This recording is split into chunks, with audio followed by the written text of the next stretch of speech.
দ্বিতীয় হলো বেনজির আহমেদের এতগুলো সম্পদের যে হিসাব, একজন মানুষ স্বাভাবিকভাবে এত সম্পদ পাওয়ার কোনো কারণ নেই। এবং তিনি যে সরকারি বেতন ভাতাটি পেয়েছেন তাতে বড়জোর তিনি 3 থেকে 3.5 কোটি টাকার একটা প্রপার্টি তৈরি করতে পারেন। এবং এই নমিনেশনের বিনিময়ে প্রচুর টাকা লেনদেন হচ্ছে।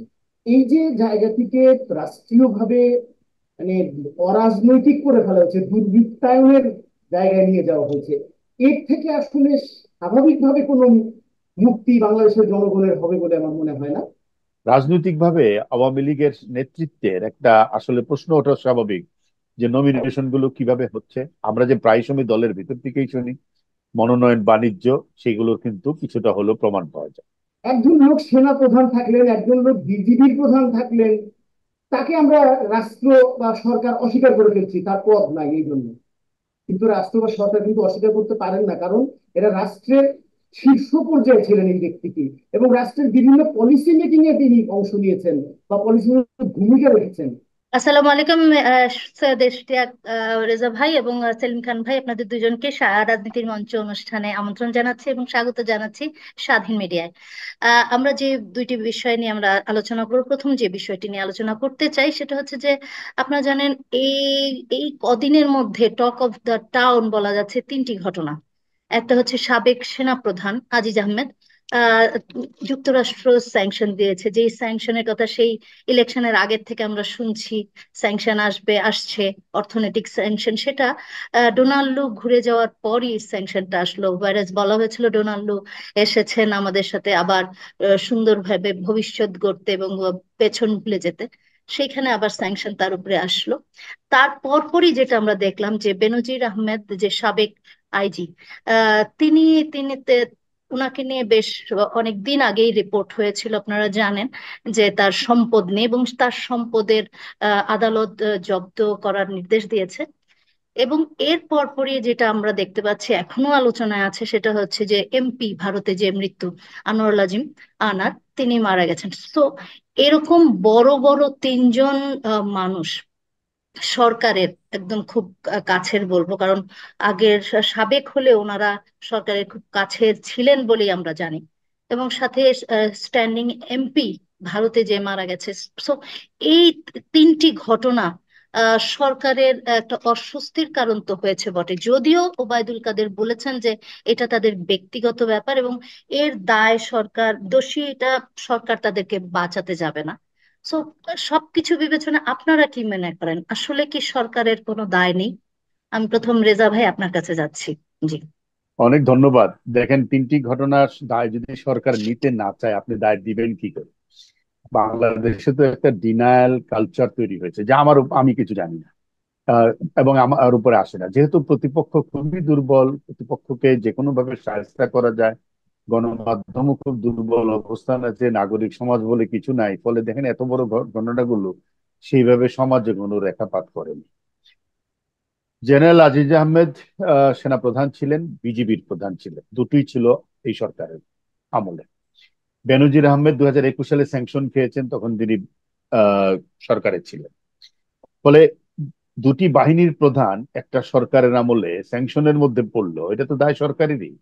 কারণ সরকার যদি মনে করে যে না তার দায় না, তাহলে সেটা ভিন্ন কথা, কিন্তু স্বাভাবিক দৃষ্টিতে দায়টা তার। এবং বিশেষ করে এই দুই ব্যক্তির তো হবেই।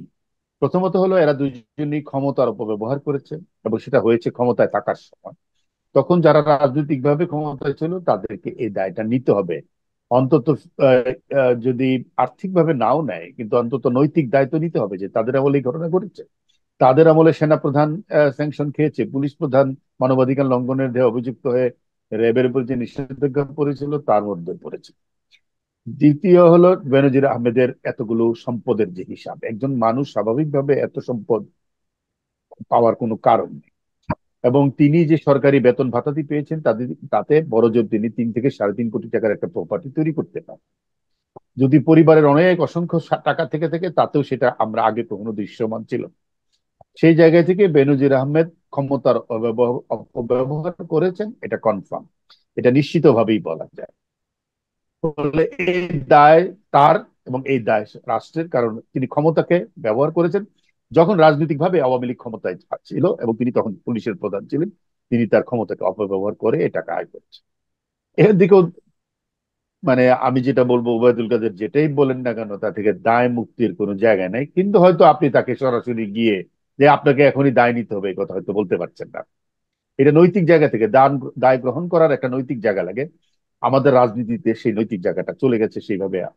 এবং এই যে কথা বলছে এর মধ্যে দেখেন সামান্যতম একটা যেটাকে বলে যে অন্তত আহ, আবেগ অনুভূতি সিস্টেমের প্রতি, মূল্যবোধের প্রতি, সেটা নাই। কিন্তু পুরোটা একটা তর্কের খাতিরে সবকিছু উড়িয়ে দেওয়ার একটা, সবকিছু ফিরিয়ে দাও, সবকিছু উড়িয়ে দাও, সবকিছু অস্বীকার করে, এরকম একটা সংস্কৃতি।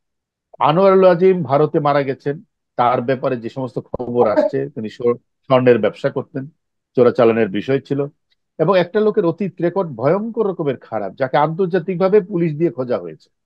আহ আর সেই লোকটা কি করে আওয়ামী লীগের নমিনেশনটা পেয়ে গেল?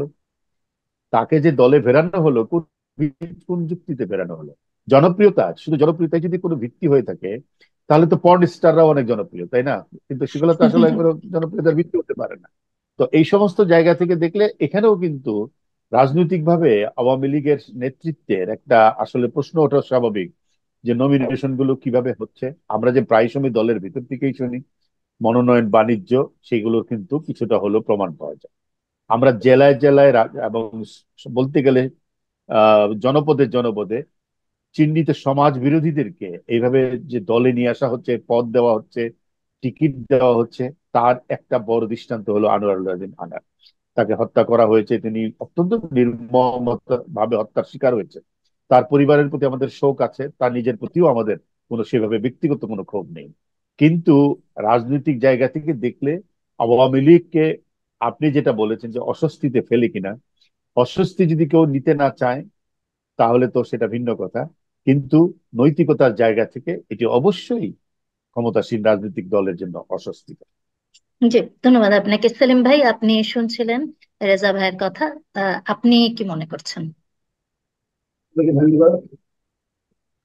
রেজা ভাই যেটা বললেন এটা তো খুবই সঠিক বলেছেন, আর কি সাংবাদিক হিসেবে খুবই সঠিক কথা এটা যে রাষ্ট্রের তো একটা দায় আছে, রাষ্ট্রের শুধু নৈতিক দায় না, রাষ্ট্রের একটি প্রাইভেট দায়ও আছে।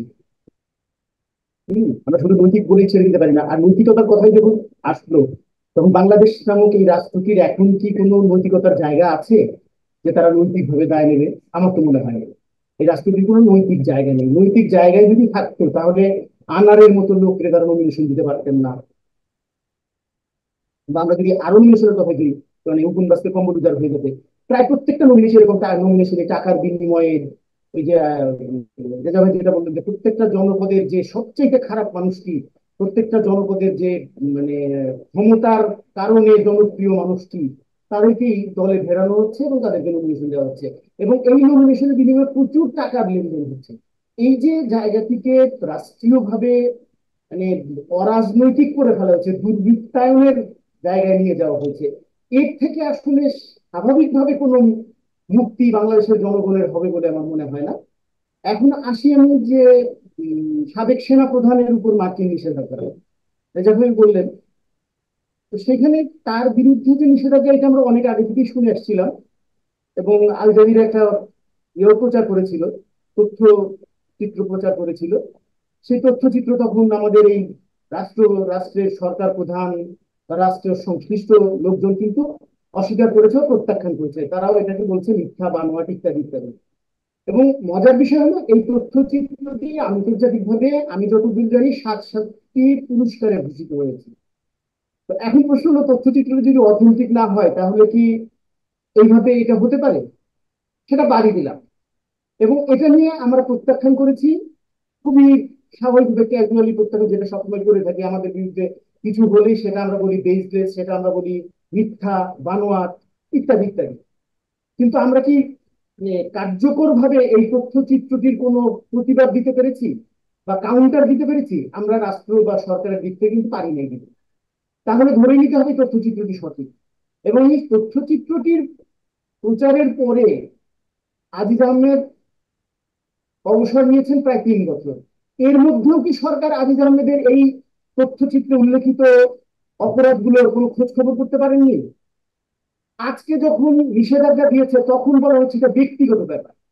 একজন লোক সেনা প্রধান থাকলেন, একজন লোক বিজিবির প্রধান থাকলেন, তাকে আমরা রাষ্ট্র বা সরকার অস্বীকার করে ফেলছি, তার পদ নাই এই জন্য। কিন্তু রাষ্ট্র বা সরকার কিন্তু অস্বীকার করতে পারেন না, কারণ এরা রাষ্ট্রের শীর্ষ পর্যায়ে ছিলেন এই ব্যক্তিটি, এবং রাষ্ট্রের বিভিন্ন পলিসি মেকিং এ তিনি অংশ নিয়েছেন বা পলিসি ভূমিকা রেখেছেন। রাষ্ট্র বললেই তো হবে না যে, বা সরকার বললেই তো হবে না যে এটা তার ব্যক্তিগত ব্যাপার। ঠিক তেমনটি আসে আমরা বেনজিরের ব্যাপারে। বেনজির এত সম্পদ করেছেন, উনি কি একদিনে করেছেন এই সম্পত্তি? একদিনে করেননি। উনি এই রাষ্ট্র ক্ষমতা, এই সরকার, সরকার সংশ্লিষ্ট লোকজনের লেনদেনের ভিত্তিতে এই সম্পদ করেছেন।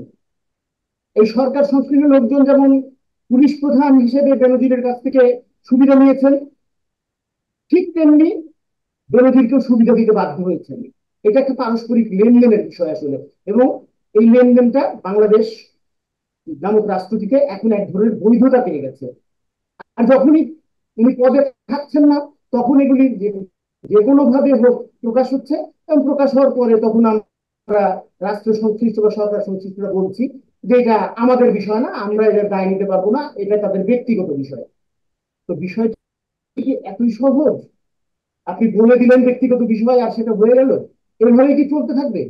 তো আমার মনে হয় যে এর পুরো দায় এবং এর পুরো নৈতিক, যেটা রেজা ভাই বললেন শুধু নৈতিক না, এটা প্রায়োগিক দায়িত্ব কার্যকর ভাবে রাষ্ট্রের এবং সরকার সংশ্লিষ্ট লোকজনের, যারা কিনা এই সমস্ত শীর্ষ পর্যায়ের লোকজনদের, বিশেষ করে বাহিনীর প্রধানদের কাছ থেকে নানাভাবে অনৈতিক এবং অন্যান্য সুবিধা নিয়ে তাদের ক্ষমতাকে পোক্ত করেছেন। তারা নির্বাচনী বৈতরণী পার হয়েছেন, তার বিনিময়ে তো সুবিধাটুকু তারা দিয়েছেন। Right.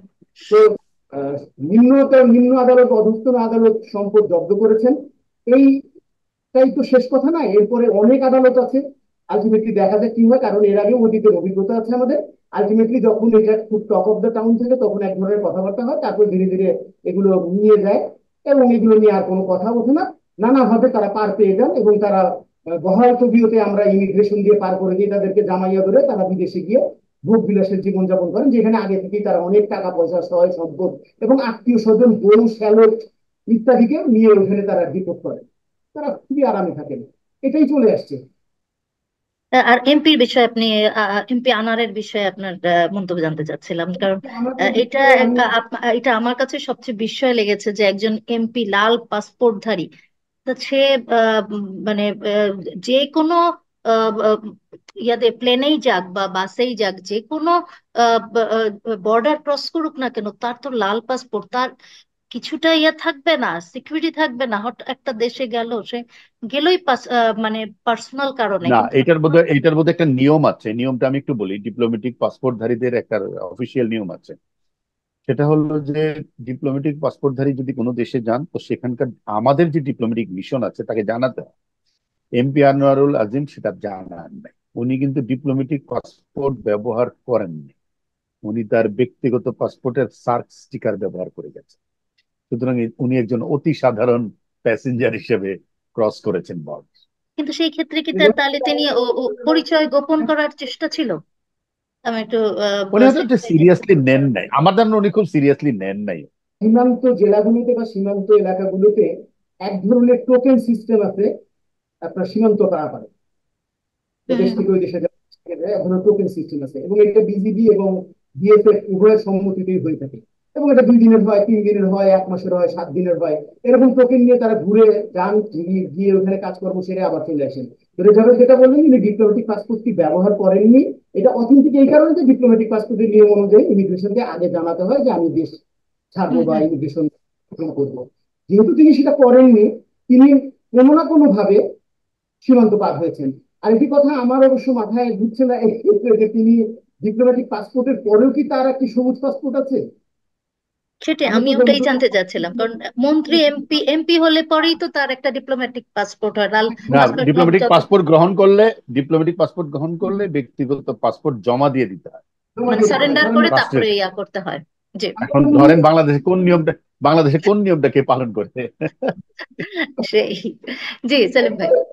আমার যেটা মনে হয় যে টোকেন যে সিস্টেমটা সীমান্ত এলাকাগুলোতে প্রচলিত আছে দুই বাহিনীর মধ্যে বা দুই সীমান্তরক্ষী বাহিনীর মধ্যে, এইটার সুবিধাটা নিয়েছেন। আর আনার কিন্তু আজকের এই স্বর্ণ ব্যবসায়ী হয়ে ওঠে নাই। আনার একদমই কিশোর বয়স বা যৌবন থেকেই, তার যৌবনকাল থেকেই এই ধরনের স্মাগলিং এর সাথে জড়িত। এবং তার যে জনপ্রিয়তার কথা আমাদের ওবায়দুল কাদের সাহেব বলেছেন, সীমান্ত এলাকাগুলোকে তারাই জনপ্রিয় হয় সবচেয়ে বেশি যারা কিনা বড় স্মাগলার, কারণ তারা অনেক লোককে প্রোভাইড করেন বিভিন্ন কাজে। হ্যাঁ, যে কারণে তাদের এক ধরনের জনপ্রিয়তা থাকে। আমি এই প্রসঙ্গে ফজলুল বাড়ির একটি স্ট্যাটাসের কথা উল্লেখ করতে চাই। ফজলুল বাড়ি তখন জনকণ্ঠে কাজ করতেন এবং উনি খুলনায় রক্তাক্ত জনপদ নামে একটা সিরিজ রিপোর্টের জন্য খুলনায় দায়িত্বপ্রাপ্ত ছিলেন। রাইট। এবং ওইখানে ওই রিপোর্টটা, স্ট্যাটাসটা আপনারা সবাই দেখেছেন এবং যদি ভাইরালও হয়ে গেছে স্ট্যাটাসটা। শিমুল হুম। ভুঁইয়া নামে একজন, সেখানে অস্ত্র কার কাছে রাখা হতো, এবং সেই সময় থেকে আসলে আনারদের উত্থান। এবং ফজলুল বাড়ি একটি কথা খুব চমৎকার বলছেন, সেই আনারের সম্ভবত ওয়াইফ এখন উপজেলা পরিষদের সদস্য। এই যে রাজনৈতিক ভাবে বিভিন্ন ভাবে পুনর্বাসন প্রক্রিয়া যে শুরু হয়েছে এখানে, বিশেষ করে সন্ত্রাসীদের পুনর্বাসন, সমাজের সবচেয়ে খারাপ মানুষকে অথচ জনপ্রিয়দের পুনর্বাসন, এই পুনর্বাসন প্রক্রিয়া রাজনীতিকে কোথায় নিয়ে যাচ্ছে বা গেছে অলরেডি, সে খেসারত কিন্তু আমার দেশের মানুষ হাড়ে হাড়ে দিচ্ছে। তো আনারের ব্যাপারে আমি একটাই বলবো যে আনারের ব্যাপারটি এবং আজিজ আহমেদ এবং বেনজির, এই ব্যাপারগুলো আসলে সরকার যদি স্পষ্টভাবে সৎভাবে, যেটা আমাদের ওবায়দুল কাদের বলেছেন, এখানে রাষ্ট্রের নাকি বা সরকারের সৎ সাহস আছে, শেখ হাসিনা সরকারের, আমরাও আসলে দেখার অপেক্ষায় রইলাম এই সৎ সাহসের প্রমাণটা কতটুকু ওনারা দেন। আমি ওইটাই বলছিলাম যে মানে আপনি বলছিলেন সৎ সাহস। বৃহস্পতিবার তো 14 দলের মিটিং হয়েছে, সেখানে কিন্তু এই বিষয়টি নিয়ে এক মানে কেউই মুখ খুলে নেই বা আলোচনায় ওঠেইনি, এবং সেই সময় প্রধানমন্ত্রী শেখ হাসিনাও কিন্তু উপস্থিত ছিলেন এবং তিনিও কোনো কিছু বলেননি। সো মানে যতই আমরা বলি না কেন আসলে সরকারের এই বিষয়টা মনে হয় বলা উচিত বা কগনিজেন্স নেওয়া উচিত। আমার কাছে মনে হচ্ছে আপনাদের কথাও একই রকম কথা এসেছে।